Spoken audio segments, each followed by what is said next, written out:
आज भारत की परंपराएं प्रायः लुप्त हैं।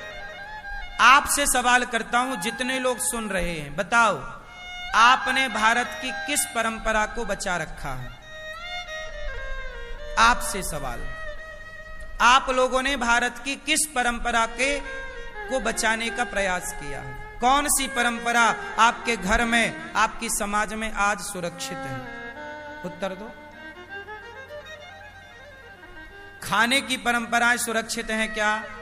ओढ़ने पहनने की परंपराएं सुरक्षित हैं क्या? बोली भाषा की परंपराएं सुरक्षित हैं क्या? बोलो। सवेरे तुम्हारे अनपढ़ दादा जागते थे तो गांव में कोई मिल, भैया राम राम, ये तुम्हारा अनपढ़ दादा था। और आज तुम पढ़े, भैया गुड मॉर्निंग, हाय हाय। का पढ़ लिया तुमने भाई, कचरा। पहले लोग क्या हो, राम राम सा, राजस्थानी भाषा में क्या बोले, राम राम सा। क्यों? सवेरे जाग के क्या बोले, भैया राम राम, जय श्रीमन नारायण, जय श्री हरि कृष्ण। और आजकल हाय हाय। क्या से क्या हो गए देखते देखते। और आप कहते हो हम पढ़े लिखे। पढ़ाई लिखाई बुराई बुरी नहीं है साहब, पढ़ाई लिखाई करो, पर अपने संस्कार और संस्कृति को लेकर चलोगे तो इसमें बुराई क्या है? ये बात तुम्हें मुसलमानों से सीखनी चाहिए। जो मुसलमान बिल्कुल अपने धर्म को लेकर, मजहब को लेकर, अपनी संस्कृति और संस्कारों को लेकर आज भी बड़ा कट्टर है? तुम्हारे अंदर अपने धर्म के प्रति कुछ भी जिम्मेदारियां नजर नहीं आती। आजकल के बच्चों को 99% बच्चों को हनुमान चालीसा याद नहीं है। बताओ, सही है? क्यों भैया?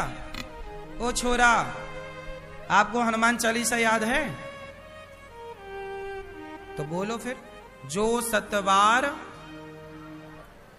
आगे चौपाई, जो सतवार,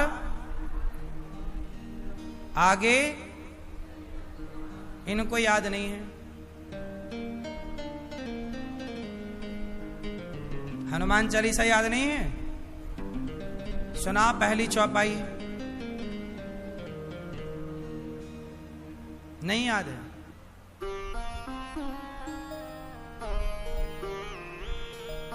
हमारे हिंदू धर्म में तुम्हें याद क्या है? केवल मुन्नी बदनाम हुई। तुम्हें याद क्या है? शीला की जवानी।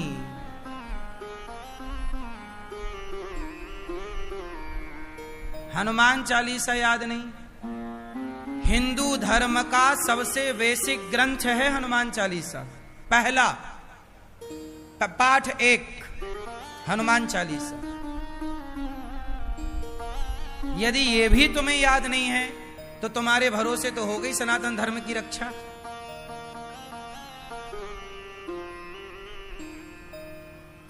क्यों? सही है?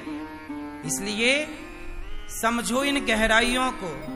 सनातन धर्म की रक्षा करने के लिए सच्चा सनातनी बनना पड़ेगा। भगवान श्री कृष्ण ने पूतना को मारा, सकटासुराया सकटासुर को मारा, तृणावर्ताया गोल गोल बवंडर के रूप में तृणावर्त को मारा। भगवान का नामकरण संस्कार हुआ। हमारे हिंदू धर्म में कितने संस्कार होते हैं? कितने? 16। पहले का नाम क्या है? हैं? पहले का नाम बताओ। नहीं पता? यह है हिंदू धर्म की सच्चाई। दिन भर आप लोग मोबाइल चलाते हो 4-4 घंटा। चाहो तो मोबाइल पे अच्छी चीजें सर्च करो, जानो बढ़िया, लेकिन नहीं, दिन भर तुम्हें चलाना देखना उल्टा सीधा है। 16 संस्कार होते हैं, जिसमें पहला संस्कार है गर्भाधान संस्कार। जब पिता के द्वारा माता स्त्री गर्भवती होती है तो वो गर्भाधान संस्कार होता है। जब स्त्री को पता लग जाए कि मैं गर्भवती हूं तो वो भगवान को जाकर प्रणाम करे और ईश्वर से प्रार्थना करे कि जो मेरे बच्चा पेट में है प्रभु वो संस्कारी हो। और उस दिन से स्त्री सावधानी पूर्वक ऐसा कोई भी शब्द नहीं बोलती जो कठोर हो, असत्य नहीं बोलती, क्योंकि माँ बाप के हर व्यवहार का, विशेष माँ के व्यवहार का सारा प्रभाव उसके बच्चे पे पड़ता है। आपको क्या लगता है 9 महीने पेट में बच्चा है और उस 9 महीने में जो आपने काम किया होगा वो काम का, उस 9 महीने के काम का प्रभाव उस बच्चे पे दिखेगा। अब तुम 9 महीने खूब लड़ाई करो, तुम्हारा बच्चा लड़ने वाला होगा। इसलिए कुछ मैया वो महाराज हमारा बेटा हमें मारता है। तुमने पेट में था, तुमने लड़ाई की होगी, तुमने अपनी सास को मारा होगा, किसी को मारा ही होगा, तब पिट रही हो, पिटो। और 9 महीने आपने सावधानी से सत्य पर चलती, उस समय बहुत सावधानी की जरूरत है। घर का माहौल बड़ा धार्मिक हो, क्योंकि घर के माहौल का प्रभाव बच्चों पे पड़ता है। बाहर का माहौल, बाहर का प्रभाव बच्चों पर पड़ता है पर कम पड़ता है। बाहर का माहौल कितना भी गंदा हो, हमें क्या करना। हमारे घर का माहौल सही है तो कोयले की खदान में भी हीरा निकलता है। बोलो हाँ, कोयले की खदान में भी हीरा निकलता है। माहौल कितना भी गलत हो बना रहे, पर आप घर को ठीक रखो। आजकल पति पत्नी लड़ रहे हैं, पति पत्नी को गालियां दे रहा, बच्चा सुन रहा है। तुम अपनी पत्नी को मार रहे हो, बच्चा देख रहा है। तुम अपने बाप को मार रहे हो, बच्चा देख रहा है।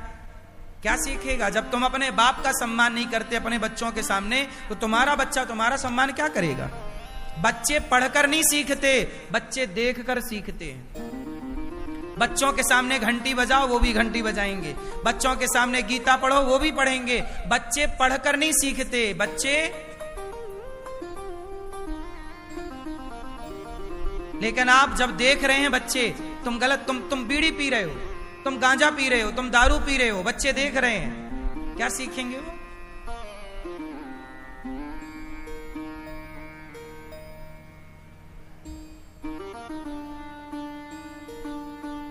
एक लड़की मेरे पास आई, देखो ये बात मुझे बताना नहीं चाहिए, फिर भी मैं बता रहा हूं, बहुत मर्यादा में रह के, आप समझ लेना। मैं ढक के बताऊंगा ये बात, बस आपको समझना है।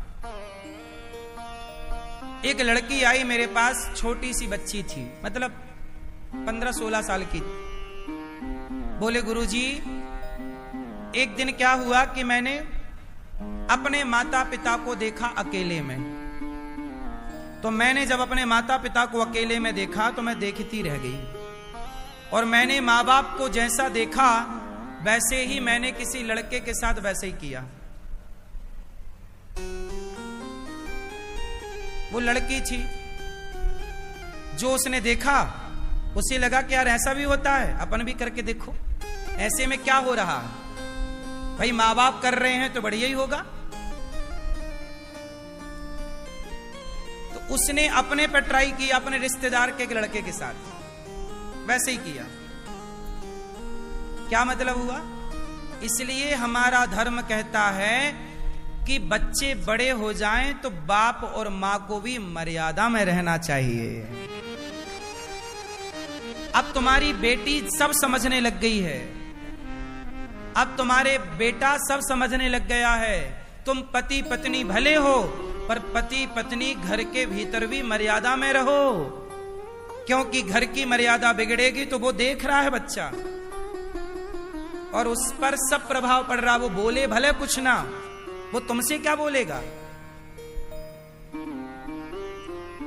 लेकिन ये छोटी छोटी बातें हैं, इसलिए हमने कक्षा में कई बार ये बात कही है कि जब बच्चे बड़े हो जाएं, समझदार हो जाएं, तो माता पिता को भी भोगी बनकर नहीं, परम योगी बनकर के रहना चाहिए। बहुत गई, अब बहुत तो सुख ले लिया संसार का, अब थोड़ा आप मर्यादा में रहो। पति पत्नी को भी तो मर्यादा में रहना चाहिए।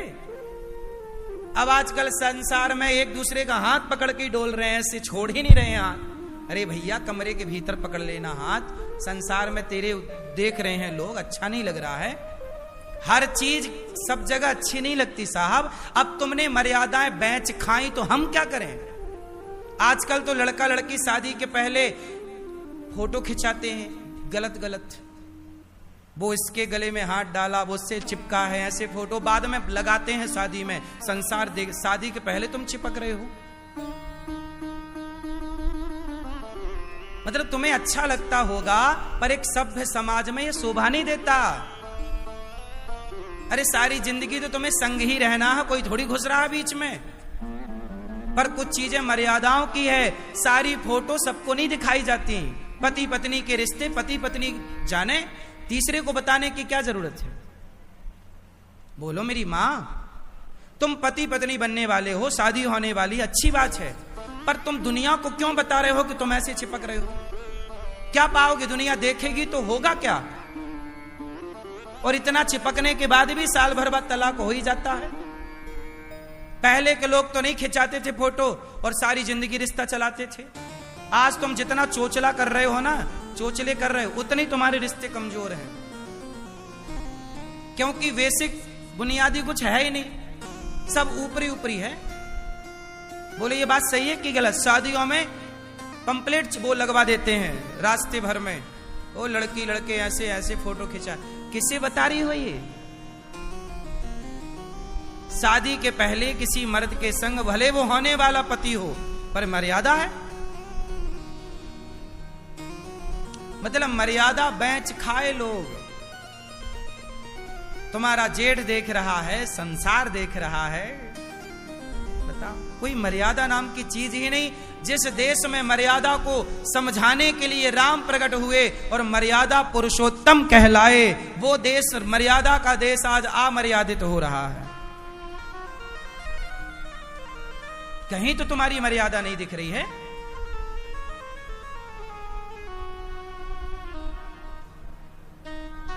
कहीं मर्यादा नहीं है, क्या करोगे।